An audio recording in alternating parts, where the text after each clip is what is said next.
मतलब सीता सोरेन जिनकी खुद की 3 बेटियां हो, आपकी बेटियों के बारे में बुरा बोल रही हैं, वो भी आपके सामने, और 10-12 लोग और बैठे हैं, ये आप एलिगेशन लगा रहे हैं। आप 3 दिन तक बंदूक लेकर घूमते रहे, फिर सीता सोरेन पर अपने जान से मारने की धमकी दी, कनपट्टी पे बंदूक लगा दिया। जब तक मेरा फोन छीन नहीं लिया गया, उन लोगों ने जब मुझे उस रूम में बुलाने के बाद मुझे जब टॉर्चर करना चालू किए, मुझे मारना चालू किए, मेरे फोन को छीन के रख लिए, तब तक मेरा हर पुलिस वाले के साथ बात हुआ है। I have the entire recording. देखिए ये ब्लैंक चेक है, जिस पे ये आरोप है कि आपने इसको फर्जी सिग्नेचर सीता सोरेन का करके। मैं आपके सामने भी ये रख रहा हूँ सर, ये पूरा हिसाब है, पूरा हिसाब है। वो तो बता रही हैं कि आपको मांगा गया, आप हिसाब ही नहीं दे रहे थे। फिर उस दिन क्या हुआ, कतरास में 2 गाड़ी और लगी, रामगढ़ में 2 गाड़ी लगी कारकेट में, फिर कतरास में 2 गाड़ी लगी। फोन वोन जी जो है आपके पास, वो आप कह रहे हैं कि चुनाव से पहले का है, सबका बिल है, मैडम से मिलने के पहले का है बिल है। हाँ, सबका बिल है। तो कैसे आप यहाँ फंस गए? मुझसे टोटल 40 लाख रुपए फिरौती मांगी जा रही थी वहां पे। करीबन 11 बजे के आसपास में वहां पे मुझसे स्टैम्प पेपर साइन करवाया जाता है, जिसमें मेरा नाम और मैडम का नाम है। ये स्टैम्प पेपर फिर कहां से आया? उनके पास लाइसेंसी बंदूक भी था, इलीगल बंदूक भी था। तो बहुत बड़ी बात बता रहे हैं आप। सीता सोरेन जो जामा से पूर्व विधायक रही हैं, 2024 में वो जामताड़ा से विधानसभा चुनाव लड़ती हैं भाजपा की टिकट से, और 2024 में ही जब लोकसभा चुनाव मई आसपास होता है तो वो बीजेपी के टिकट से दुमका से चुनाव लड़ती है। 6 मार्च को अचानक वो चर्चा में आ जाती है। एक थाने में वो एफआईआर दर्ज करती हैं, सरायडेला थाना धनबाद में, कि उनके जो पीए हैं, जो पूर्व पीए या पीए जो भी कह ले, देवाशीष ने उनको उनके कनपट्टी पर बंदूक लगाया और उनको धमकाया, जान से मारने की धमकी दी। फिर जून के महीने में 1 तारीख को उन्होंने फिर एक एफआईआर कराया, कई सारे एलिगेशंस लगाए। जब देवाशीष को गिरफ्तार कर लिया गया था, उसी समय देवाशीष कुछ बोल नहीं रहे थे, परिवार के लोग सिर्फ रो रहे थे। फिलहाल देवाशीष से हमारे साथ बात करने के लिए सीता सोरेन के पूर्व पीए देवाशीष मनोरंजन घोष हैं बात करने के लिए हमारे साथ। हालांकि ऑफिशियल कुछ तो कागज नहीं था कि आप पीए थे कि क्या? नहीं, ऑफिशियल किसी भी तरीके का कोई मुझे रिटर्न में नहीं दिया गया था। मैंने एक आध बार मांगा भी था, तो बोला गया था कि चुनाव के बाद, चुनाव जीतने के बाद ये सारे फॉर्मेलिटीज़ पूरे किए जाएंगे। तो हम लोग धनबाद वाली घटना से ही शुरू करते हैं। हालांकि आपके ऊपर 2 केसेस हुए, एक तो धनबाद में हुआ सरायढेला में, और एक अभी दुमका में हुआ। धनबाद में आप पर यह आरोप है कि आप 3 दिन तक बंदूक लेकर घूमते रहे, फिर सीता सोरेन पर अपने जान से मारने की धमकी दी, कनपट्टी पे बंदूक लगा दिया, ऐसे के गबन का आरोप है चुनाव के समय का।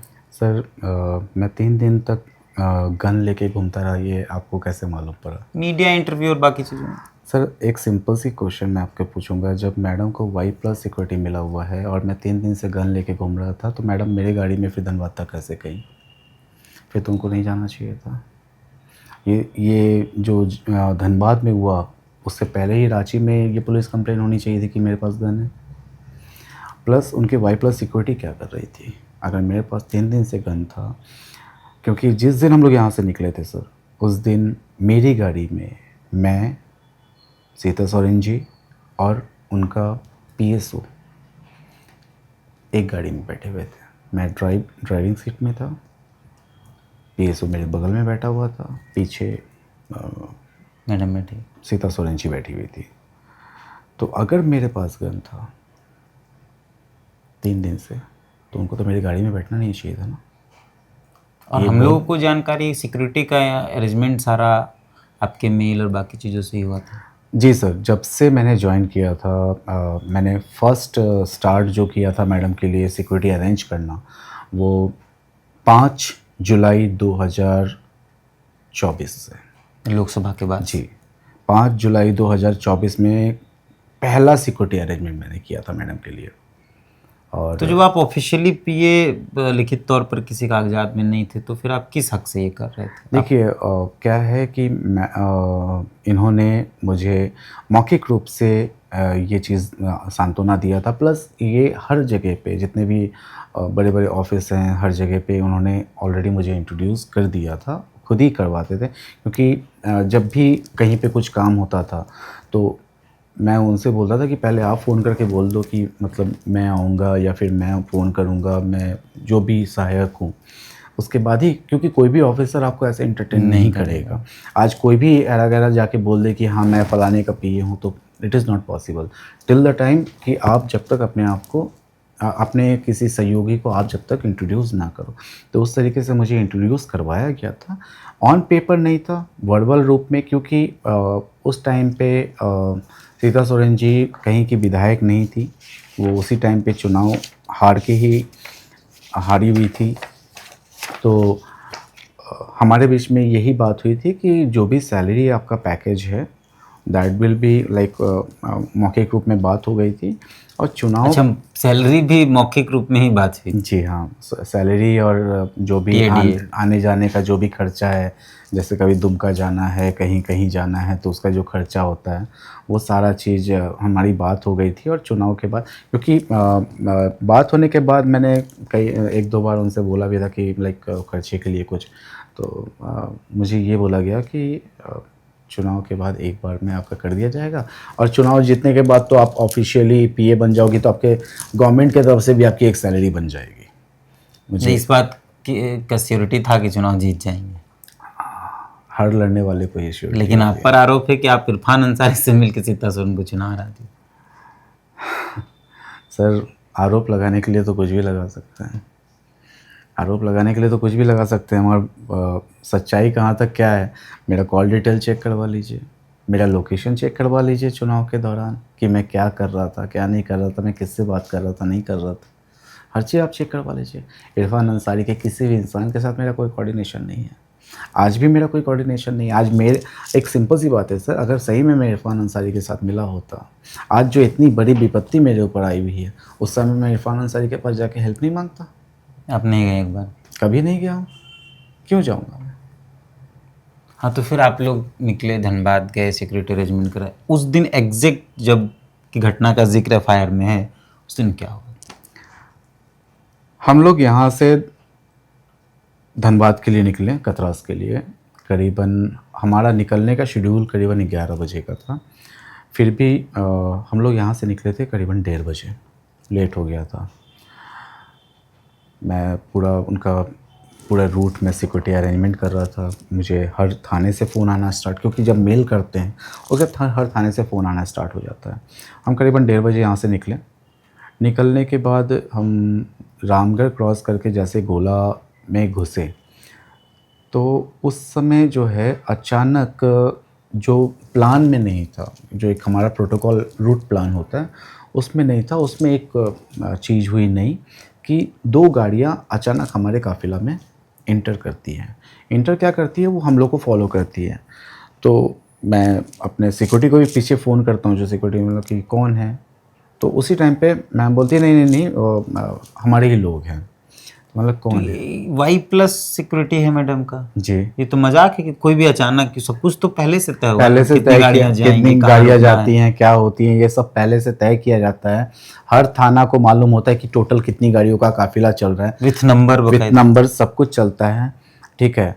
उसके बाद क्या किस हुआ, जगह पर ये अचानक 2 गाड़ियां घुसी? ये रामगढ़ और गोला के बीच में।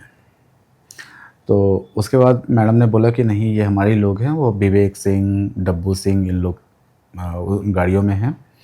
और मतलब ठीक है, तो मैं सोचा कि चलो ठीक है। तो मैंने फिर अपने सिक्योरिटी को बोला कि क्योंकि जो सिक्योरिटी होती है, जो सिक्योरिटी गाड़ी होती है, एक आगे आगे रहती है और एक सबसे पीछे होती है। तो मैंने बोला कि उनकी गाड़ी को आप पहले आगे लो और आप जाके पीछे से गार्ड करो। तो ये इंस्ट्रक्शन मैंने दिया, उन लोग ने उसी तरीके से किया। मैडम की गाड़ी के बाद उनकी गाड़ी ले ली। उनकी गाड़ी आ गई, क्योंकि हम लोग नहीं तो कंफ्यूजन में रहेंगे ना कि कौन सी गाड़ी हमको फॉलो कर रही है, क्यों हमको वो भी देखना होता हाँ, है। कारकेट के अंदर ही रहना है। कारकेट के अंदर होना चाहिए हमेशा। फिर हम लोग जैसे ही कतरास पहुंचने वाले थे, उस समय फिर एक और गाड़ी आई। तो वो एक मतलब मैं समझा कि चलो हो सकता है कि मैंने रूट हाँ नहीं, उस वहाँ पे 2 गाड़ी और कनेक्ट हुई कतरास में? कतरास में। रामगढ़ के आसपास 2 गाड़ी, एक गाड़ी रामगढ़ के पास 2 गाड़ी, एक फिर कतरास और दो गाड़ी कतरास में, 2 गाड़ी कतरास में हमारी कनेक्ट हुई, ठीक है। तो मैंने उस समय भी पूछा, तो मालूम पड़ा कि ये सुनील पासी इन लोग हैं। तो मुझे मालूम था कि हाँ मैडम के पुराने लोग हैं। तो मतलब कि लेकिन जिन जिन लोगों का आप नाम ले रहे हैं तो कुख्यात क्रिमिनल की श्रेणी में आते हैं ये लोग। इन पे कई एफआईआर हैं और मतलब बहुत डेंजर एफआईआर है। जी वो है, बट मैडम के इनके साथ कॉन्टैक्ट्स हैं तो मैं भी कुछ नहीं कह सकता, क्योंकि मैं अपने मर्यादा में हमेशा रहा हूँ। उनके जो भी आदेश हुए हैं उसको प्रॉपर मैंने पालन किया है और कभी भी मैं अपने मर्यादा को क्रॉस करने की कोशिश नहीं की। आज चाहे कोई भी हो, अगर मैडम ने बोला है कि हाँ ये हमारा आदमी है तो ठीक है, वो मैडम का आदमी है। ये हमारा आदमी नहीं है तो चाहे वो कितना भी शरीफ हो, आपका नहीं, आपका मेरा नहीं है। जो मेरे प्रोटोकॉल में आता है सर, मैं वो प्रोटोकॉल को मैं हमेशा फॉलो, क्योंकि एक पीए का जो प्रोटोकॉल होता है, सबसे पहला होता है कि जो सामने वाला बोल रहा है उस चीज़ को हमेशा सच मानना और गोपनीयता को हमेशा बरकरार रखना। आज भी मैंने बहुत सारी गोपनीयतों को, मतलब आज भी मैं अपने पीए फर्ज को निभाते आ रहा हूँ। आज भी बहुत सारी चीज़ें हैं जो मुझे, मैं आज यहाँ पे आकर के आप लोग बहुत दिनों से मुझे कांटेक्ट करने की हम तो कोशिश कर, एग्जैक्ट मार्च में जब आपके साथ घटना घटी आपके परिवार के लोगों से संपर्क किया, फिर आप जेल से आ गए, तब आपसे कम से कम 5 बार मेरी बात हुई। हम पिछले 1 सप्ताह से प्लान कर रहे हैं इंटरव्यू के लिए, आज फाइनली हम लोग मिले। सर मैं सही बताऊं तो मैं इन सभी चीज़ों में नहीं पढ़ना चाहता था। मैं कभी भी किसी चीज़ को सामने, कोई मतलब नहीं है लाने का। मेरे ऊपर एक केस हुआ था, मैं सोचा चलो ठीक है इस केस को हम लोग लड़ेंगे जो भी है, क्योंकि मुझे मालूम है कि मैंने कुछ नहीं किया तो मुझे कुछ नहीं होगा। तो मैं उसी में था और अपने दिनचर्या को मैं ये कर रहा था। फिर बीच में फिर मैं एक मंदिर बनाने का काम मिला, मैं उसमें अपना लग गया। मैं जो मेरा एक्टिविटी है मैं उसी चीज़ों में लग गया। मैं आज मजबूर हो गया हूँ कि फिर से मैं सामने आऊँ। मुझसे बहुत कांटेक्ट किया आपने भी, 1 महीने से आप मुझे फॉलो कर रहे थे। मैं किसी से बातचीत नहीं कर रहा था, मुझे आना ही नहीं था। बट आज मैं मजबूर इसलिए हुआ हूँ कि ये होने के बाद आप विश्वास नहीं करेंगे, मेरे माता पिता के ऊपर भी एफआईआर हुआ था। एफआईआर नहीं हुआ था, वो एक्चुअली कंप्लेन दिया गया था कि मेरे माता पिता ने मैडम का मैंने उनको कुछ ऐसा बोला है जो उनके मान सम्मान के लिए गलत है। ठीक है, मेरी माँ 65 साल की, मेरे पिताजी 75 साल के। ठीक है, उसका भी हमने एविडेंस दिखाया कि मेरी माताजी ने कुछ नहीं बोला। उल्टा मेरी माताजी के नाम पे सर मैं आपको वीडियो दिखा सकता हूँ जिसमें बोला गया कि ये औरत का दिमागी स्तर ठीक नहीं है, इनको इलाज की ज़रूरत है। एक 75 साल की औरत को आप एक मान्य इंसान होके एक इतने ऊंचे पद में होकर के आप किसी को आप इस तरीके से, वो भी एक लेडीज़ को, भी सीनियर सिटीज़न को आप बोल रहे हो कि उसका मानसिक ये ठीक नहीं है, उसको इलाज की ज़रूरत है। फिर क्या हुआ? किसी के भी पेरेंट्स सर, किसी भी के पेरेंट्स उसके बच्चे के साथ अगर कुछ होता है तो वो अभी वो खुद से वो उस एज में नहीं है कि वो जा करके न्यूज़ वालों को ये पर, हाँ मेरे घर में न्यूज़ वाले खुद आ रहे थे, उनसे स्टेटमेंट ले रहे थे, तो मेरी माता ने बोला कि मेरे बच्चे को फंसाया गया है, मेरे बच्चे को फंसाया गया, जो सच्चाई है। तो इसमें किसी के इमेज को थोड़ी ना, हम तो अपना पक्ष रख रहे हैं ना सर। और पक्ष रखने का अधिकार क्या भारत में बंद हो चुका है क्या? नहीं, आदमी तो अपना पक्ष, मैडम ने भी तो अपना पक्ष रखा है, सबने रखा है। तो हमारे पक्ष रखने पे हम पे कानूनी कार्रवाई, ये कौन सा न्याय हो गया सर?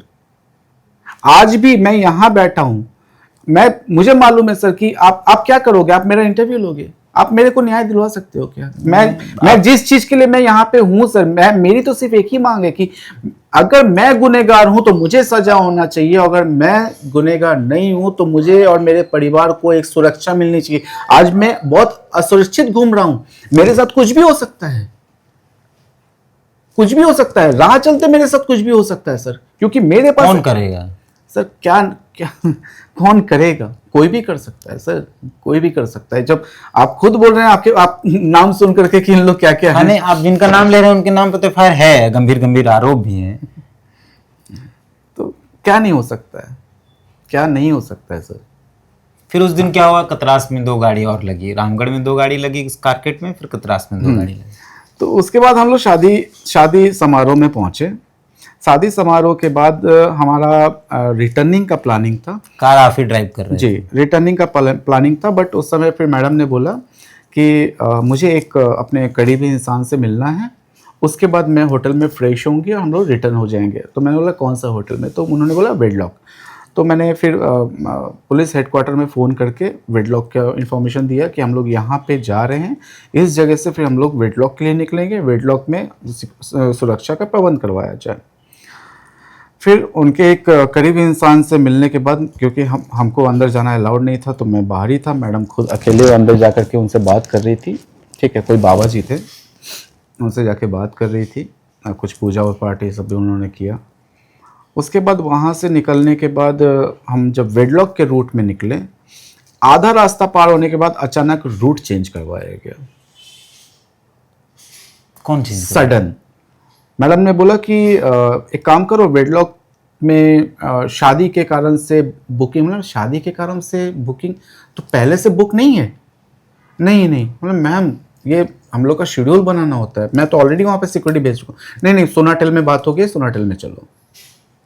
तो फिर हमने कारकेट को सोनाटेल, सब कुछ अचानक हो रहा है, चलते सब अचानक चलते चलते हो, सब रोड में हो रहा है, सब रोड में। और ये सारे एविडेंस है मेरे पास, सारे रिकॉर्डिंग्स है, सारे रिकॉर्डिंग्स है। मैं पुलिस वालों को किस तरीके से इंस्ट्रक्शन दे रहा हूं।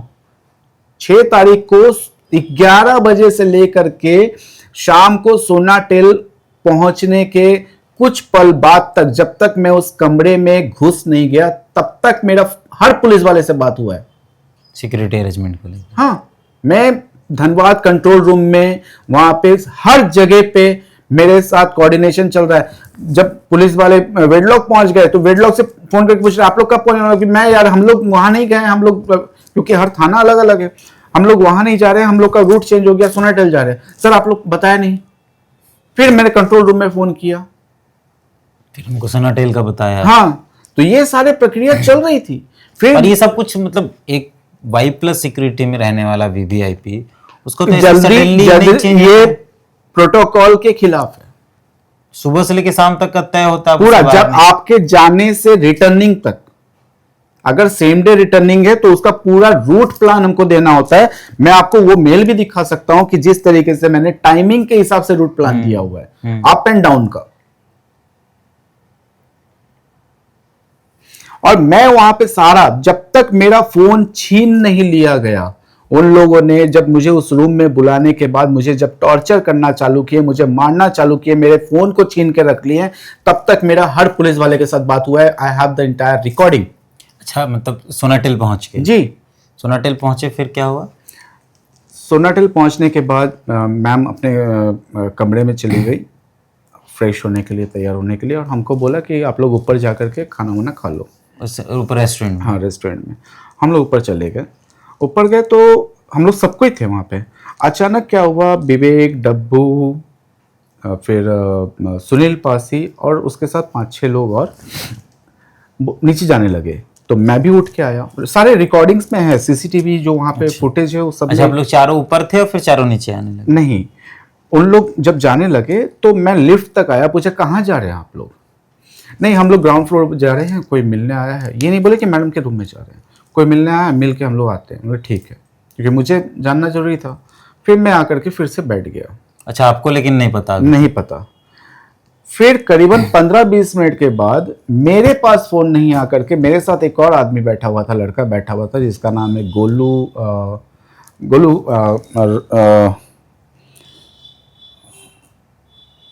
नोनिहाल करके ऐसा कोई नाम है उसका। वो बैठा हुआ था, उसके पास फोन आता है। वो मुझे बोलता है कि मैडम ने नीचे बुलाया। मैडम मुझे नीचे बुला रही है, मुझे फोन नहीं की, उसको फोन की कि उसको लेके नीचे आओ। मैं जैसे ही रूम में गया तो इतना देर तक आपको कुछ भनक नहीं लगा कि कुछ क्या होना है? कुछ नहीं, सब कुछ नॉर्मल है? सब नॉर्मल है, पूरे फुटेज में है। और वो नहीं, आपके अंदर ऐसा कोई फीलिंग या नहीं? नहीं, मैं नॉर्मल वहां पे बैठ करके रेस्टोरेंट में बैठा हुआ था, थोड़ा चिप्स वेप्स था, मैं वो थोड़ा बहुत खा रहा था क्योंकि खाने का ऑर्डर किया ही गया था सिर्फ। ठीक है, नीचे जाके के मैं जैसे ही कमरे में पहुंचा तो देखा कि इन लोग सब बैठे हुए लड़के लोग, टोटल इन लोग 4 आदमी पहले नीचे आए थे, बट उसके बाद जब मैं कमरे में गया तो कम से कम 15 लोग थे अंदर। 15 लोग थे अंदर? 15 लोग, ठीक है, नहीं सॉरी, हाँ, टोटल 15 लोग रूम में, जैसे ऊपर भी थे उन लोग भी नीचे आ गए, और पहले से अंदर रूम में करीबन 10 एक लोग थे, टोटल 15 लोग वहां पे थे। और जो सिक्योरिटी वाले हैं वो बाहर लॉबी में सोफा में बैठे हुए थे, total security A to Z जवान, चाहे वो सीआरपीएफ का हो चाहे वो जिला प्रशासन का हो, सब बाहर सोफा में बैठे हुए हैं। सिक्योरिटी का क्या है? सर अब उसका जवाब तो मैं कैसे दे सकता हूँ। फिर आप घुसे अंदर? मैं जाने के बाद मैंने मैडम से पूछा, मैडम आपने बुलाया? हम लोग कि हाँ बैठो। मैं बैठा, फिर अचानक डब्बू सिंह बाहर गया और अंदर आया, उसके हाथ में कुछ पेपर ऊपर थे। आने के बाद मुझसे जो पेपर थे, पहले तो मैंने नहीं देखा कौन से पेपर हैं। वो जैसे ही अंदर आया, आने के बाद मैडम बोली कि मुझे गाली देके बोली, मैं अभी यहाँ पे वो गाली बोल नहीं सकता हूँ, मुझे क्यों हराया, बहुत गंदा गाली दे करके बोली क्यों हराया। मैं मैडम मैंने आपको हराया? हाँ, इरफान अंसारी से तुमको कितना पैसा मिला? अच्छा, बाकी उस दिन तक ऐसी कोई बातचीत नहीं है, सडनली उस दिन ये? सर इसके पहले अगर ये सब बातचीत होती और अगर इस तरीके का कुछ रहता या फिर मैं उनका पीए नहीं रहता, तो क्या आपको लगता है कि 6 तारीख तक मैं उनका सिक्योरिटी अरेंजमेंट करता, जो उनके लाइफ का सबसे इंपॉर्टेंट चीज है। एक माननीय के लिए सिक्योरिटी से बढ़ के कौन सा चीज होगा? हाँ, अब बकायदा वो मेल कर रहे हैं, आप सबको बता रहे हैं कि मैडम कहाँ कहाँ जाएंगे। आपको मैं सब दिखा सकता हूं। जनवरी में मैं किस तरीके से उनके लिए हर चीज करता जा रहा था, फैब में किस तरीके से, यहां तक कि इनको कहीं जाना था उसका ट्रेन का टिकट भी मैं ही बुक करता था। वही तो, उस दिन जिस दिन ये एफआईआर हुआ है 6 मार्च को, जिस दिन घटना की जानकारी दी गई, उस दिन भी सिक्योरिटी अरेंजमेंट आप मैं ही कर रहा था। मैं मेल का कॉपी भी आपको दे चुका हूं, ठीक है, उस मेल का कि आप देख सकते हैं कि डीजीपी से लेकर के हर वो इंसान जो पुलिस प्रशासन से ताल्लुक रखता है, रांची से धनबाद तक हर इंसान को मैंने मेल किया है, डीसी डीजीपी सबको, जिला के एसपी सबको। फिर आपको ये बोला गया? फिर मैडम को मैंने बोला कि मैडम मैंने ऐसा कुछ नहीं किया, ठीक है मैडम आप एक बार जांच करवाइए। उतने में ही रौनक गुप्ता करके एक लड़का है, उसने मेरे को फटाक से एक थप्पड़ मारा मेरे गाल में। कौन है ये, जानते थे इसको आप पहले? ये सुनील पासी का दोस्त है। अच्छा। उसने एक थप्पड़ मुझे मारा। मैं बोला कि मैडम ये क्या हो रहा है मेरे साथ, जो किए हो वही हो रहा है। उन लोग बोलने लगे मैडम आप यहाँ से चले जाइए, इसको हम लोग खदान में फेंक देते हैं। अच्छा, मतलब 15 लोग हैं, एक आप अकेला हूं मैं और एक मैडम। हाँ, और वहां पे वो सारे चीज हो रही है, वहां पे एक भी पुलिस वाला नहीं है, एक भी सिक्योरिटी वाला नहीं है, एक भी सिक्योरिटी वाला नहीं है। अंदर इतना कुछ चल रहा है, अगर वहां पे बहसा बहसी भी चल रही थी या कुछ भी चल रहा था तो मैडम को तो अपना सिक्योरिटी लाके वहां पे रखना चाहिए था। और वो रखना क्या, उनको रहना ही था। नहीं था वहां पे। मेरे साथ बहुत मारपीट किया गया, बहुत ज्यादा मारपीट किया गया। लास्ट में मैडम उस रूम से उठ के चली गई। मुझे बहुत गंदी गंदी, मेरे परिवार के बारे में भी बहुत गंदी गंदी बातें बोली गई, जो मैं सोशल, मेरी बेटियों के बारे में बहुत गंदी बात बोली, जो मैं नहीं बोल सकता। यहाँ पे मैया सम्मान योजना, हमारे माननीय प्रधानमंत्री यहाँ पे मैया बेटी बढ़ाओ बेटी बचाओ करते हैं, और मेरी बेटियों के बारे में इतनी गंदी बात बोली गई है ना सर, आप सुनेंगे तो आपको मैं ऑन कैमरा बोल ही नहीं सकता हूँ, इतनी गंदी बात बोली गई थी मैडम की तरफ से। मैडम उनकी खुद की 3 बेटियां, जिनकी खुद की 3 बेटियां हैं।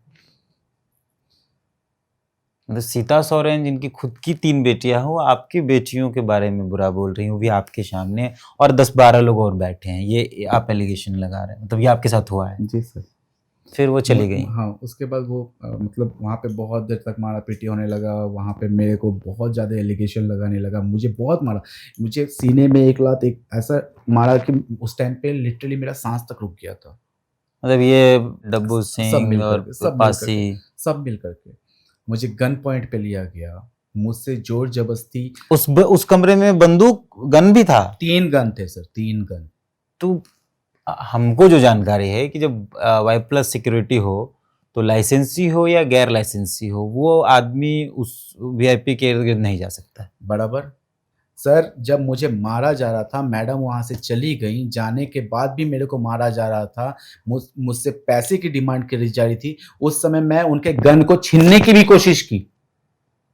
इसका गवाह वहां का सिक्योरिटी भी है कि उनके पास लाइसेंसी बंदूक भी था, इलीगल बंदूक भी था। तो बहुत बड़ी बात बता रहे हैं आप। जी, डब्बू सिंह, उनके पास खुद का लाइसेंसी है और फुटेज में वो दिख रहा है कि वो अपने कमर में पीछे में लाइसेंसी बंदूक लगा के घूम रहे हैं। मतलब वो वाई प्लस सिक्योरिटी का के फिर अंदर इस्तेमाल है, तो वो इस तरीके का अपराधी लोग वाई प्लस सिक्योरिटी में घूम रहे हैं जी। मैडम की आड़ में। जी, बहुत बड़ी बात बता रहे हैं। मैं बिना किसी सबूत के, बिना किसी तथ्य का कोई बात नहीं करता हूं सर। और आज भी मैं बोल रहा हूं तो तथ्य के साथ बोल रहा हूं। फिर आपके साथ मारपीट हुआ, उसके बाद मारपीट हुआ। और आप एक बात सोचिए सर कि वहां पे उनके हिसाब से तो हम अचानक पहुंचे, कोई ऐसा ये नहीं था, बस हमको बुला के हिसाब करने को हुआ। और मैं गन पॉइंट उन मैडम के ऊपर किया। उनका कहना यह है कि मैंने गन ताना। सर रात में करीबन 11 बजे के आसपास में वहां पे मुझसे स्टैंप पेपर साइन करवाया जाता है जिसमें मेरा नाम और मैडम का नाम है। ये स्टैंप पेपर फिर कहां से आया? 5 स्टैंप पेपर पे साइन करवाया गया मुझसे, ब्लैंक स्टैंप पेपर। ये स्टैंप पेपर कहां से आया? रात को 11 बजे। अच्छा, उन लोगों ने साइन कराया? जी।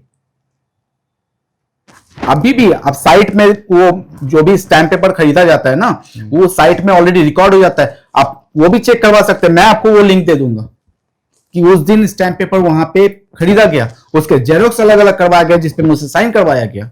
एफआईआर में तो उसका कोई जिक्र नहीं है। कोई जिक्र नहीं है सर, कहीं उसका कोई जिक्र कोई जिक्र नहीं है। मेरे बंदी आवेदन में है। मैंने जेल के अंदर से सीजीएम धनबाद को बंदी आवेदन दिया था, उसमें सारा घटना मैंने जिक्र किया है। मेरे जमीन के पेपर्स रख लिए गए, मेरे गाड़ी से लोग बैग लेके आ रहे हैं, वो सारे फुटेज में है सर। फिर आप वहां से आपको फिर उसके बाद जब अंदर पूरा तमाशा हो गया, मेरे अकाउंट को खाली कर दिया गया, मेरे भाई के अकाउंट से मेरे अकाउंट में पैसा मंगवाया गया, मेरा एटीएम कार्ड, मेरा पिन सब कुछ ले लिया। सब कुछ ऑनलाइन लिया गया? जी। किसके अकाउंट में आपने भेजा? पहले मुझसे करीबन 1 लाख रुपया विवेक सिंह की बहन खुशबू सिंह के अकाउंट में भिजवाया गया। क्यों? सर मुझे छोड़ने का बोल फिरौती था। वो मुझसे टोटल 40 लाख रुपए फिरौती मांगी जा रही थी वहां पे। तो जान से नहीं मारेंगे इसलिए? जान से नहीं मारेंगे और छोड़ देंगे, हम तो जिंदा छोड़ देंगे इसलिए तुमको 40 लाख देना पड़ेगा।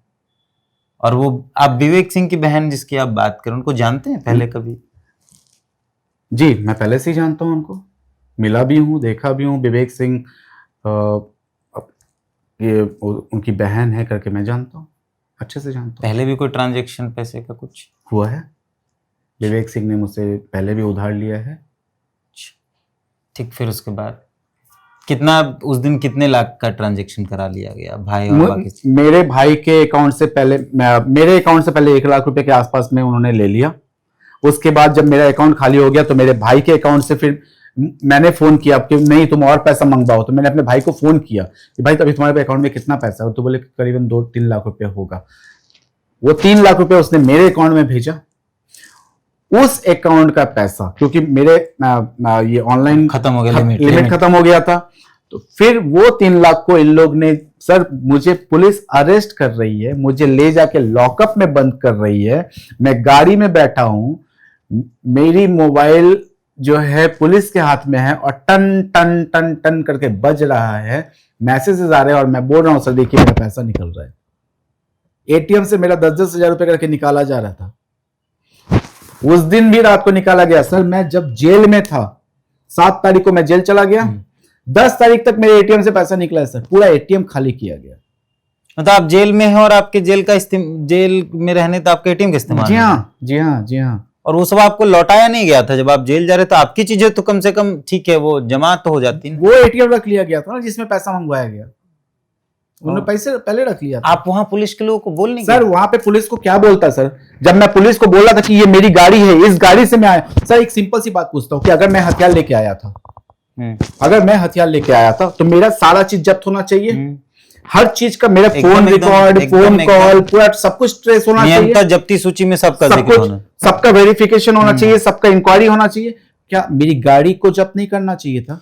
उस वक्त आपसे रिलेटेड वहां जो भी कुछ होगा उसको पुलिस जब्त करती है। मेरे नियम तो यही था। मेरे नाम पे गाड़ी थी, जिस गाड़ी से मैं आया वो जब्त नहीं करना चाहिए था? एल्ट्रोस जिसका जिक्र जी है। हाँ, वो जब्त नहीं होना चाहिए था? एकदम होना चाहिए। वो चाबी फिर कैसे दे दिया गया था? क्यों, जब मैं बोलता रह गया कि मेरी गाड़ी खड़ी है इसको जब्त कीजिए, क्यों नहीं किया गया? गाड़ी जब्त नहीं हुआ, एटीएम नहीं लिया गया, एटीएम भी जब्त नहीं हुआ। मैं फोन बोल रहा था कि मेरे अकाउंट से पैसा निकल रहा है, मेरे अकाउंट से पैसा निकल रहा है सर, देखिए सर मेरे अकाउंट से पैसा निकल रहा है। सरायढेला थाना में। जी हाँ। और आप जेल चले गए और उसके बाद भी 10 तारीख तक निकला है, पूरा स्टेटमेंट मैं दे चुका हूं सर। मैं तो गृह सचिव तक को पूरा सब कुछ दे चुका हूं। आप पे जो जो 2-3 एलिगेशन है कि आपने पैसा उनके अकाउंट से अपने अकाउंट में ले लिया, आपने जाली सिग्नेचर कराया, जाली सिग्नेचर करके आपने चेक रखा, आपने गाड़ी खरीदी, आपने सोने का जेवरात खरीदा, आपने बहुत कुछ बना लिया उनके पैसे से। सर मैंने क्या क्या खरीदा वो एक अलग चीज है, कैसे खरीदा ये मायने रखता है। पहली बात की तो मैंने सोना वोना कभी नहीं खरीदा सर। तो लिखा हुआ उसको अभी आपके पास लिखा हुआ है, मगर आपके पास जो एफआईआर कॉपी है सर, उसमें जो बिल लगाया गया आप उसको देखो। ये तो गाड़ी वाला है। जो बिल लगाया गया है आप उसको देखो।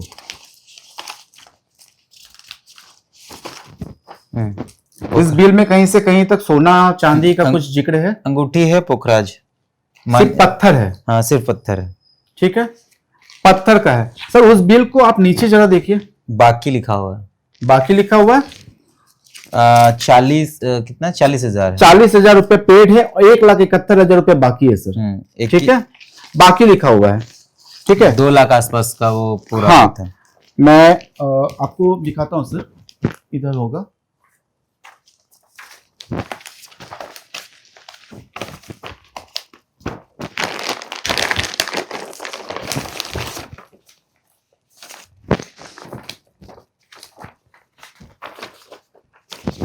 सर इसमें शॉपकीपर मुझसे 31 मई 2025, उसके पहले 29 मई 2025 और उससे पहले भी, ठीक है, ये मुझसे क्या मांग रहा है?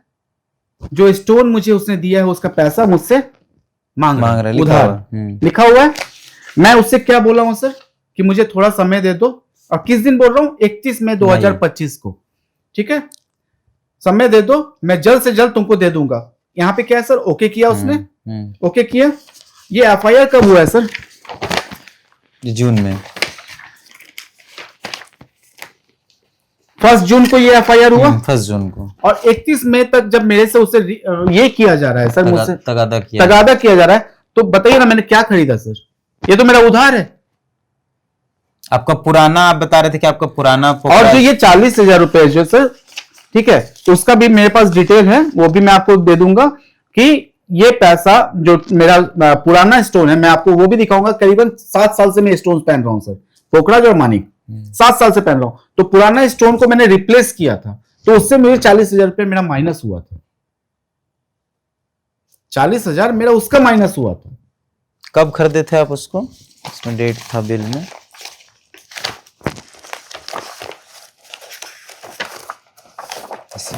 नहीं, उसमें नहीं है सर,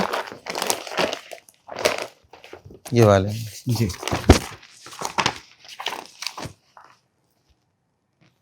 ये फैब के महीने में खरीदा गया सर। अच्छा, ये फरवरी में आपने खरीदा है और वो तगादा मई में कर रहा है और आप पर एफआईआर जून में हुआ है। जी। एक इसी एफआईआर में एक चेक है, देखिए ये ब्लैंक चेक है, जिसपे ये आरोप है कि आपने इसको फर्जी सिग्नेचर सीता सोरेन का करके रखा। सर पहली बात कि अगर मैंने इस चेक्स पे फर्जी सिग्नेचर किया है तो ये चेक्स मैडम को मिला कैसे? सबसे पहली बात, मैं साइन करके मैडम को तो हैंड ओवर नहीं करूंगा ना कि मैंने साइन किया हुआ है। मैंने आपका जाली सिग्नेचर किया है और चेक ये पकड़िए आपका चेक, ये पॉसिबल तो नहीं है। तो पहले तो मेरे को ये जानना है सर कि ये चेक उनको मिला कैसे? यार ये सिग्नेचर है उनका, और ये सिग्नेचर का हैंडराइटिंग एक्सपर्ट के पास भेजा जाए। मैं उस टाइम पे भी जब मैं 6 तारीख को वहां पे अरेस्ट हो रहा था ना सर, उस समय भी मैं डीएसपी के सामने सिर्फ एक ही बात बोल रहा था, सर गन का फॉरेंसिक जांच करवाइए, मेरा फिंगरप्रिंट का जांच करवाइए, क्या उस गन में मेरा फिंगरप्रिंट है क्या। और वही चीज मैं आज भी यहां पे बोल रहा हूं कि ये सिग्नेचर मेरा है क्या, ये हैंडराइटिंग मेरा है क्या, इसकी हैंडराइटिंग जांच करवाई जाए। तो जिस बंदूक का जिक्र किया जा रहा है वो आपके पास था ही नहीं। सर अगर मेरे पास होगा तो उसका फिंगरप्रिंट होना चाहिए ना, उसमें फिंगरप्रिंट चेक करवाइए उसका। कोई फॉरेंसिक जब्त हुआ है वो बंदूक? जी हाँ, वो फॉरेंसिक कुछ नहीं, कोई रिपोर्ट बोला गया है कि फॉरेंसिक में भेजा गया है। अभी फॉरेंसिक में भेजा गया तो उसमें फिंगरप्रिंट किसका है आना चाहिए ना। किसने पकड़ा था उसको, कुछ है आपको याद कि किसके हाथ में था नहीं था? क्योंकि आप तो देखे हैं बंदूक, आप बता रहे हैं 3-4 बंदूक थे, कुछ लाइसेंसी थे कुछ गैर लाइसेंसी। एक बंदूक जो लाइसेंसी था वो गंगा सागर सिंह और डब्बू सिंह के हाथ में था, एक रिवॉल्वर विवेक सिंह के हाथ में था, और एक रिवॉल्वर आपका सॉरी रिवॉल्वर नहीं, पिस्टन बोलते हैं शायद, ठीक है।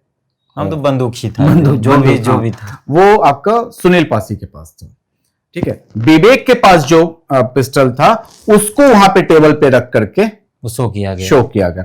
उसमें विवेक का फिंगरप्रिंट आपको मिलेगा, उसमें ये गंगा सागर का फिंगरप्रिंट मिलेगा आपको, उसमें सुनील पासी का फिंगरप्रिंट मिलेगा, उसमें रौनक गुप्ता का फिंगरप्रिंट मिलेगा, उसमें गोलू नौलियाल का फिंगरप्रिंट मिलेगा, प्लस अन्य लोगों का फिंगरप्रिंट मिलेगा।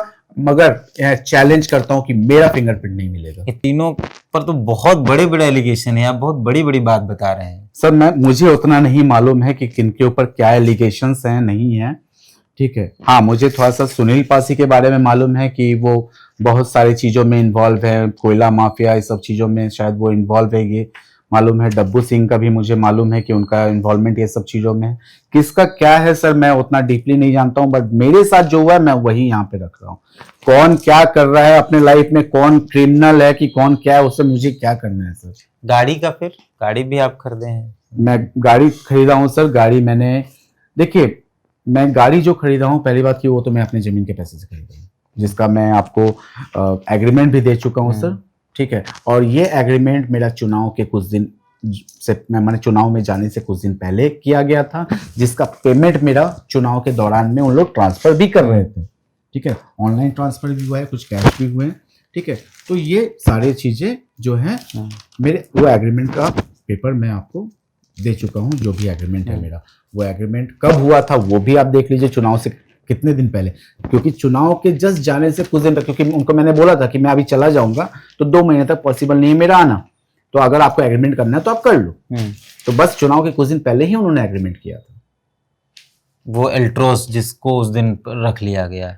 और उसके बाद मैं चुनाव से रिटर्न आया, उसके बाद एक्चुअली मैंने गाड़ी का बुकिंग पहले ही कर दिया था सर, चुनाव से पहले ही मैंने गाड़ी की बुकिंग की थी। मैंने करीबन कुछ पैसे दे करके मैंने गाड़ी का ऑलरेडी बुकिंग करके रखा था। मैंने चुनाव से पहले ही बुकिंग करके रखी थी, चुनाव के बाद मैंने जाके उसका हैंडओवर लिया और खरीदा उसको। बुकिंग तो मैं पहले ही कर चुका था। हाँ, करना तो पड़ता है पहले, तो वो आपको चुनाव के बाद मिला? जी हाँ। वो कहीं से चुनाव के किसी पैसे का नहीं है सर। एक बात बताइए ना सर, चुनाव में चुनाव आयोग के सामने भी, सब जगह पे, मैं आपके सामने भी ये रख रहा हूं सर, ये पूरा हिसाब है, पूरा हिसाब है। वो तो बता रही हैं कि आपको मांगा गया, आप हिसाब ही नहीं दे रहे थे सर। ये क्या है सर? 24 जनवरी 3 महीने से मांग रही हैं, बोलती हैं। एफआईआर में मार्च लिखा हुआ है, मार्च तक मैंने उनको एफआईआर मैंने हिसाब नहीं दिया, उन्होंने फिर अपने सूत्रों से हिसाब करवाया। सर यहाँ पे क्या है? 24 मार्च 2025, 24 जनवरी 2025, जनवरी 2025, ठीक है। 29 जनवरी 2025, ये क्या है सर? पूरा हिसाब नहीं है, ये तो फ्रंट पेज है उसका, ठीक है। यही है पूरा हिसाब, पूरा हिसाब उनको दिया हुआ है। अब तो जनवरी में ही दे चुके हैं। मैं जनवरी में पूरा हिसाब उनको हैंड ओवर कर चुका हूं। तो सीता सोरेन इतना बड़ा झूठ बोल जा रहे हैं, जिसका एविडेंस है आपके पास? मुझे नहीं मालूम है सर, मैं किसी के ब्लेम नहीं कर रहा हूं, बस मैं अपनी सफाई रख रहा हूं यहाँ पे। मैं किसी पे ब्लेम नहीं कर रहा हूं कि कौन क्या कर रहा है, कौन झूठ बोल रहा है, कौन सच बोल रहा है, वो तो कानून है, अदालत है, वो सामने लाएगा।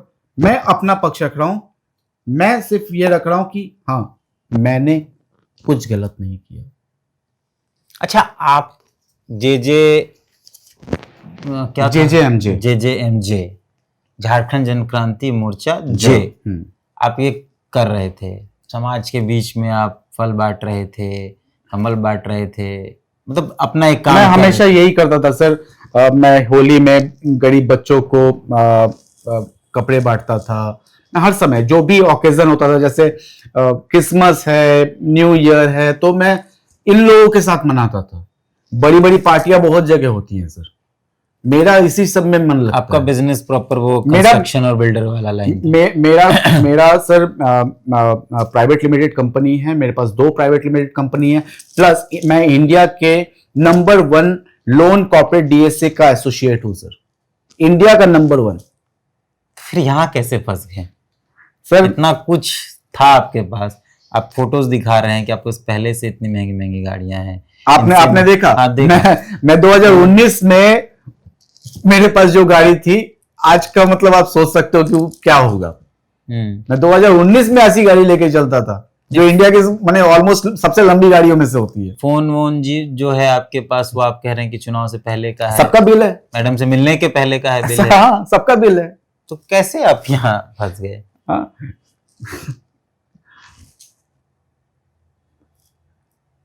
सर मैं बस समाज सेवा करता था, झारखंड जन क्रांति मोर्चा में चलाता था।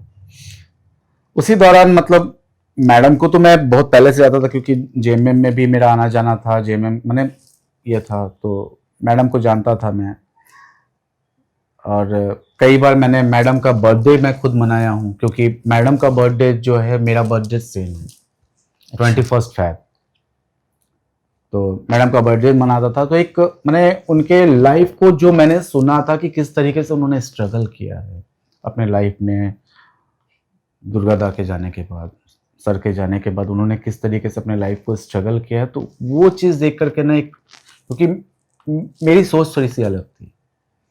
तो जब लोकसभा का चुनाव ये मैंने हुआ, तो उसके बाद भी मैं, तो क्या हुआ, मैं जब ये सोशल वर्क ये सब करता था, तो उस समय मैम से मेरी बात हुई, मैम ने मुझे बुलाया था, एक बार मिला। उस समय मैं उनका एक ये था कि दुर्गा सुरेन सेना करके एक डीएसएस करके नॉन पॉलिटिकल, जो गरीबों के लिए जो उनकी बेटियां चला रही थी जी, उस पे ध्यान दिया जाए। तो मैं बोला ठीक है मैडम। फिर मैंने अपना बैनर को साइड कर दिया और डीएसएस के लिए काम करना चालू किया। डीएसएस को बहुत अच्छी तरीके से फैलाया भी। अगर मैं दिखाऊंगा आपको धनबाद में, तो धनबाद में करीबन मैंने इतना बड़ा डीएसएस के लिए काम किया, बगोदर में, बहुत जगह पे, रांची में, हर जगह मैंने डीएसएस को बहुत अच्छे तरीके से फैलाया। जो भी मेरे पास झारखंड जन क्रांति मोर्चा जो मेरे सहयोगी थे, कार्यकर्ता थे, उन लोग को मैं फिर डीएसएस में लेके आया। उसी तरीके से मैं जुड़ता चला गया, क्योंकि मैं पॉलिटिकल पार्टी में कभी तो था नहीं, तो मैं समाज के लिए काम करता था। बहुत सारे काम किए सर।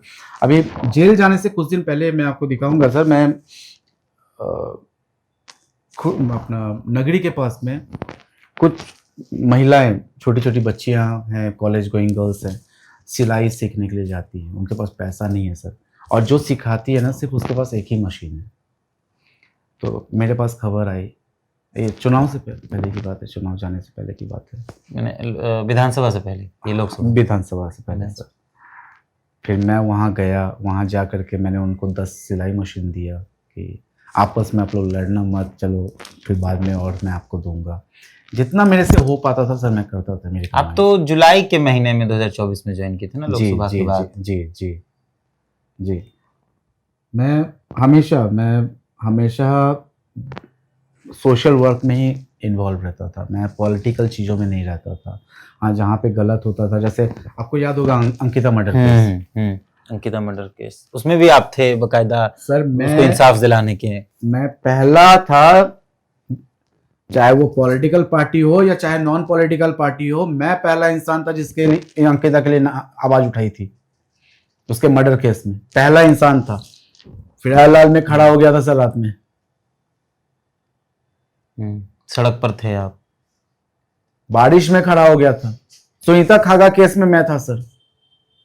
फिर एक मर्डर केस हुआ था और मांझी में, उसमें था मैं इसी बूटी मोड़ में, बूटी मोड़ में जो वो जला दिया था बूटी बस्ती में। इन सभी चीजों में मैं रहता था सर, मेरा यही काम था। फिर आप इनसे जुड़ा। अच्छा, सीता सोरेन के एक पूर्व पीए राकेश चौधरी थे, वो जी वो राकेश चौधरी थे, वो करीबन उनके बाद आप ज्वाइन किए? जी उनके बाद मैं ज्वाइन किया। तो लगभग 12-15 साल साथ रहे। हाँ करीबन वो वहाँ पे लंबे टाइम पे रहे हैं, बट लोकसभा चुनाव हारने के बाद उनको लगा कि राकेश चौधरी ने उनको हरा दिया, तो राकेश चौधरी के ऊपर भी बहुत सारे एलिगेशन लगाए और राकेश चौधरी चला गया, छोड़ दिया। फिर मैं एक्चुअली पीए कभी बनना ही नहीं चाहता था। मुझे जब उन्होंने ऑफर किया था तो मैं अपना बिजनेस देखता था सर, मैं अपना बिजनेस देखता था। और सही बताऊं तो पीए बनने के बाद मेरा बिजनेस लिटरली ठप हो गया, क्योंकि मैं ध्यान नहीं समय देना पड़ता था, समय नहीं दे पाया। और मैं ही अकेला था, मेरे भाई लोग तो यहाँ रहते नहीं है, कोई नहीं रहता, मैं ही अकेला था सब कुछ देखने वाला, सारा चीज ठप बैठ गया। आपको सैलरी भी नहीं मिला? मुझे सैलरी भी नहीं मिला, ऊपर से इतने एलिगेशंस लग गए। सीता सोरेन पर हम लोग इंटरनेट पे जाते हैं तो और एक आरोप उन पे दिखाई पड़ता है, उनके 2012 का एक मामला। हाँ मैंने भी देखा है सर, 2012 में भी ऐसे ही एक पीए के शायद कुछ किडनैपिंग केसेस हैं 2012 में उनके साथ, फिर लोकसभा हारने के बाद राकेश चौधरी के साथ, फिर विधानसभा हारने के बाद आपके साथ। क्या बोल सकते हैं। अभी एक पत्र आपने गृह सचिव को भी लिखा है। जी हाँ मैंने उनको सारे एविडेंस दिए हैं जो भी मेरे क्या पास है उस पत्र में। जो भी है सर, जो चुनाव में जितने भी चीजें हुई हैं वो सारी चीजें हैं, प्लस अभी जो एफआईआर हो रहा है, जो भी मेरे तरफ से जो पक्ष है, मैं सिर्फ चाहता हूं सर, मैं आपके माध्यम से भी, मैं सही बताता हूं, मैं यहाँ पे कोई दोषारोपण या किसी चीज के लिए नहीं होता हूँ। मैं कोई भी न्यूज चैनल वाले हो चाहे कोई भी हो, मुझे कॉल करते हैं तो मैं सिर्फ आज की तारीख में सिर्फ इसीलिए आ रहा हूं कि आपके माध्यम से वहां तक बात पहुंच सके कि जहां से मुझे इंसाफ मिले और उच्च श्रेणी का जांच हो मेरे केस में, उच्च स्तरीय जांच के मैं डिमांड करना। आपका कहना है कि जो भी एलिगेशन मेरे ऊपर लगे हैं उसका जांच हो, अच्छे से जांच हो, हर चीज का जांच हो, फेयर जांच हो। ये मेरा सिग्नेचर मेरा है कि नहीं, उस गन में मेरा फिंगरप्रिंट है कि नहीं, ये सारे चीज चुनाव में सर। अभी आपने देखा होगा कुछ दिन पहले एक ये आया कि इसने 1.5 करोड़ रुपया गबन किया चुनाव में। सर चुनाव में एफआईआर में कुछ लिखा जाता है, मीडिया इंटरव्यूज में कुछ कहा जाता है। वही चीज है सर कि मीडिया इंटरव्यू में मैं पढ़ रहा था, मैं दैनिक जागरण में भी पढ़ा, मैं प्रभात खबर में भी पढ़ा। 1.5 करोड़ का जिक्र तो किसी एफआईआर में नहीं है। एफआईआर में नहीं है, बट पेपर में 1.5 करोड़ का जिक्र किया गया है। सर अगर मैंने अकेले ने 1.5 करोड़ रुपया खाया है मैडम का, अकेले ने, तो चुनाव में कितना पैसा आया था सर? 11 लाख आसपास तो खर्च किया उन्होंने। नहीं 14 लाख 14 लाख का हिसाब है। मैं ये कहना चाहता हूं कि अगर 1.5 करोड़ मैंने अकेले ने खाया है चुनाव के टाइम पे, तो पूरे चुनाव में कितना पैसा आया था? और ये 1.5 करोड़ आया कहां से सर, ये खाली हमको मालूम पड़ जाए। हाँ, अगर वो एलिगेशन लगा रहे कि उनका 1.5 करोड़ आप खा गए हैं तो 1.5 करोड़ तो सोर्स भी बताना। हाँ, वो 1.5 करोड़ कहां से आया था? कैश आया था, ऑनलाइन ट्रांसफर आया था, कहां से आया था? मेरे पास कैसे आया? आपके पास कैसे आया वो भी इंपॉर्टेंट है, और सीता सोरेन के पास 1.5 लाख कैसे आया वो भी इंपॉर्टेंट, 1.5 करोड़ कैसे आया वो भी इंपॉर्टेंट। और चुनाव के टाइम पे अगर मैंने अकेले ने 1.5 करोड़ खाया तो सब पूरे चुनाव में कितना खर्चा हुआ है? क्योंकि और लोग हैं मैडम, और भी लोग हैं। तो आपका कहना है कि सारे फेक एलिगेशन, आपको क्या लगता है क्यों ये एलिगेशंस लगाए गए हैं आपके ऊपर? बहुत गंभीर जो आरोप हैं। देखिए सर, मैं आपको सही बताता हूँ, यहाँ पे सिर्फ दूसरे के बहकावे पे आकर के निर्णय लिए जा रहे हैं, तथ्य को जानने की कोशिश कोई नहीं कर रहा। आपका कहना है, आप जो ये 3-4 नाम बार बार ले रहे हैं, डब्बू, पासी जो एक बता रहे हैं आप, इन सबका जो और 2-3 नाम ले रहे हैं, तो इन लोगों से आपको कोई व्यक्तिगत झगड़ा झंझट हाँ वो मेरा कोई व्यक्तिगत किसी के साथ नहीं होता है सर। आप पहले से इनको जानते थे या सीता सोरेन से एसोसिएट एसोसिएट होने के बाद वो भी बहुत बात सर। एसोसिएट मतलब जब से मैं पीए लेवल में आया तब से, उसके पहले जुलाई। जी हाँ मैं मतलब हाँ बस खाली मैं सुनील पासी को थोड़ा बहुत जान रहा था, वो भी बहुत ज्यादा हम लोग कनेक्टेड नहीं थे। सुनील पासी अपना धनबाद में डीएसएस का अपना थोड़ा बहुत काम देखता था, युवा मोर्चा का काम देखता था, वो भी बहुत बड़े स्तर में उसने कभी काम नहीं किया, ठीक है। और बस उसी हिसाब से मैं उसको जानता था, मैं बहुत डीपली इनके बारे में नहीं जानता था कभी। ये तो अब मुझे मालूम पड़ने लगा है कि हाँ भाई क्या है नहीं है, बहुत ज्यादा डीपली नहीं। हाँ जब पीए बना उसके बाद मतलब मैं उनको जानने लगा, बट इनका बैकग्राउंड मुझे, क्योंकि मैम के साथ हैं तो लाइक ओके फाइन गुड। मतलब वाई प्लस में है तो क्रिमिनल भी है तो वो वाइट वर्दी हो गया। सर मुझे नहीं मालूम है ना सर, मुझे नहीं मालूम। अब मालूम आज अभी आप मुझसे बात कर रहे हो राइट, मैं आप मुझसे सिर्फ मेरा पक्ष मांग रहे हो, बट आप भी निर्णय नहीं ले सकते ना कि मैं सही में क्रिमिनल हूं कि मैं निर्दोष हूं, नहीं ले सकते। आप सिर्फ मेरा पक्ष ले सकते हो। तो मैं भी किसी को डायरेक्ट देख करके थोड़ी ना, अगर मैं उसको जान भी गया या वो वहां पार्टी ऑफिस में मिल भी गया तो मैं कैसे जानूंगा सर कि सही वो क्रिमिनल है कि क्या है। तो आप अपना पक्ष पत्रों के माध्यम से आप तमाम जगह जी हाँ मैंने गृह सचिव को ये सारे एविडेंस दिए हैं, क्योंकि सर हम लोग ये सब चीजों के लिए, मैं तो जेल से निकलने के बाद अपना मंदिर के काम में लग गया था।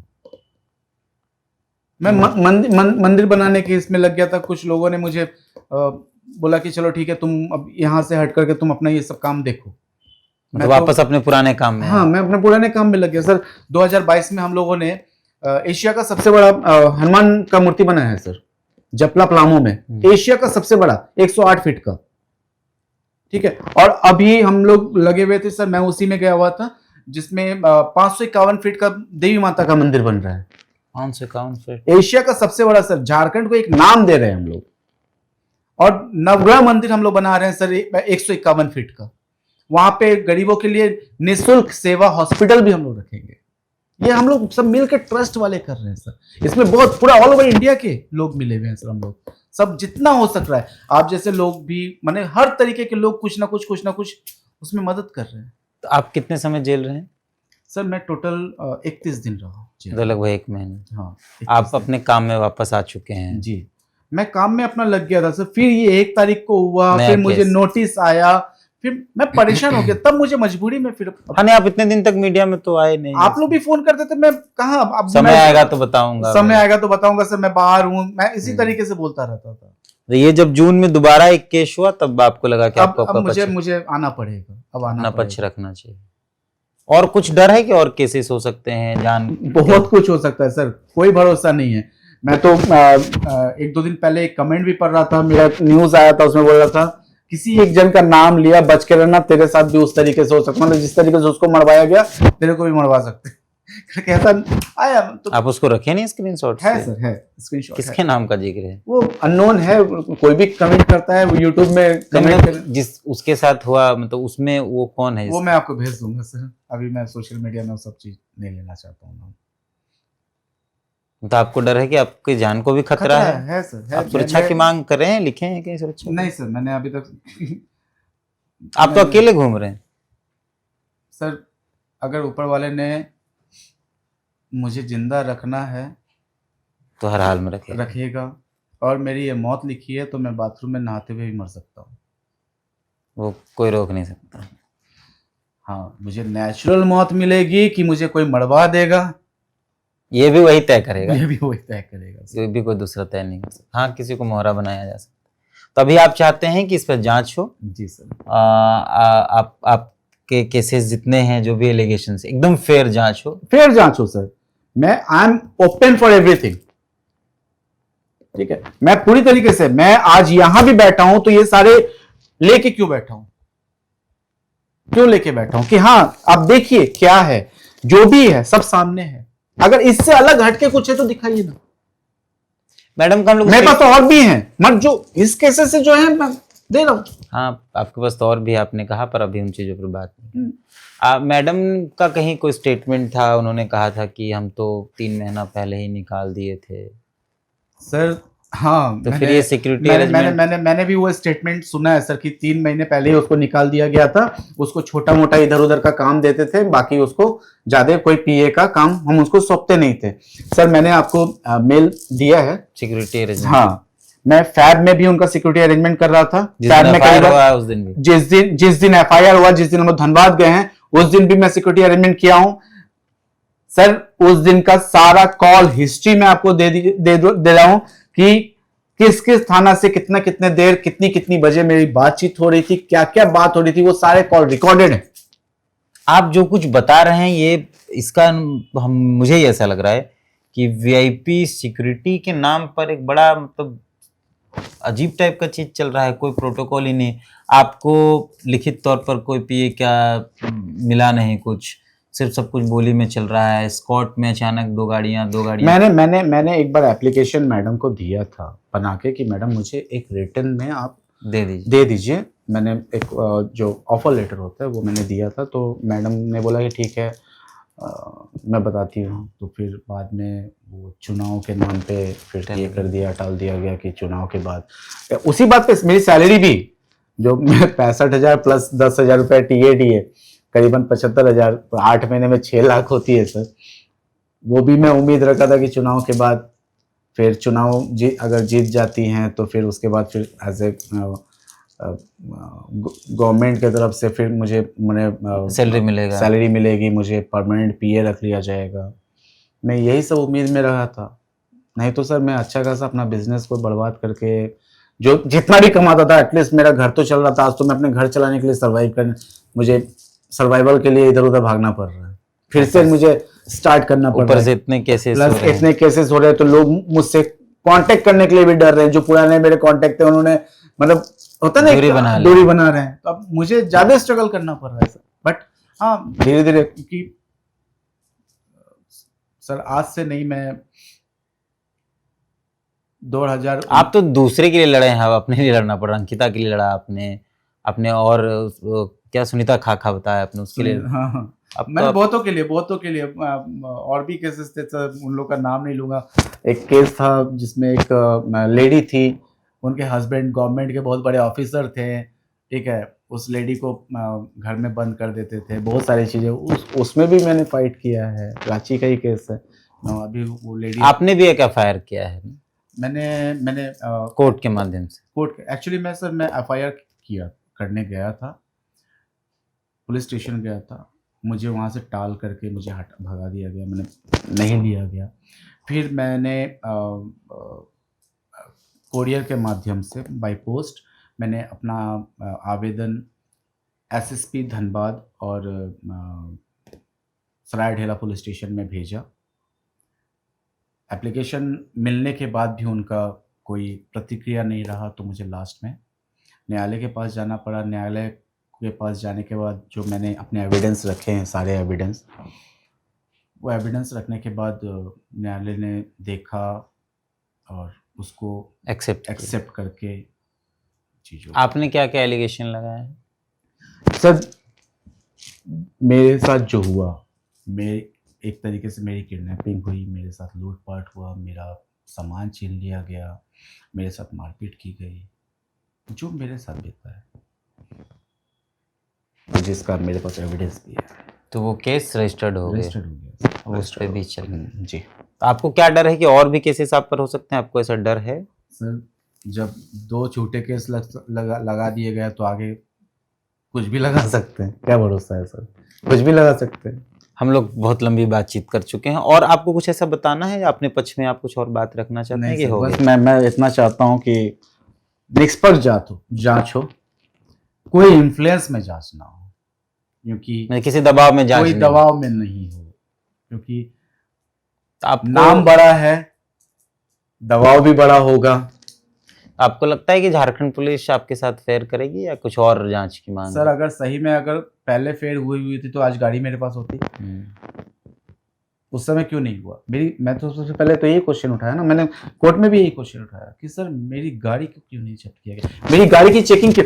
अगर मेरे पास हथियार था ना सर, हो सकता है कि मेरी गाड़ी से कारतूस निकलता, हो सकता है मैगजीन निकलता, हो सकता है दूसरा कोई हथियार और निकल जाता। तो गाड़ी की चेकिंग होनी चाहिए थी ना।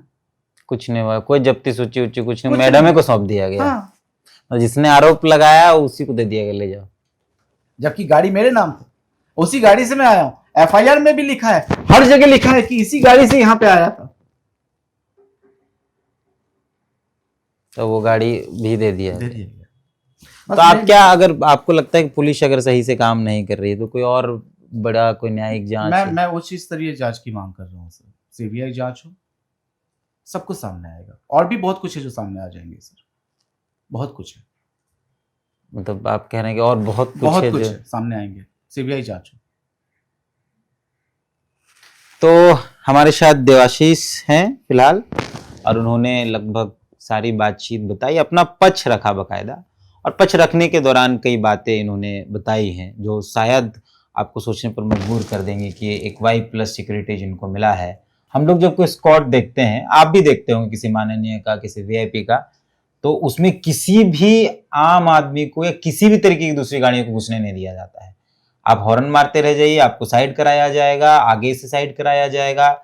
लेकिन ये पहला मामला हम सुन रहे हैं जहां रामगढ़ में 2 गाड़ी घुस जाता है स्कॉट में, वो भी माननीय की सहमति से। कतरास में 2 गाड़ी घुस जाता है स्कॉट में, माननीय की सहमति से।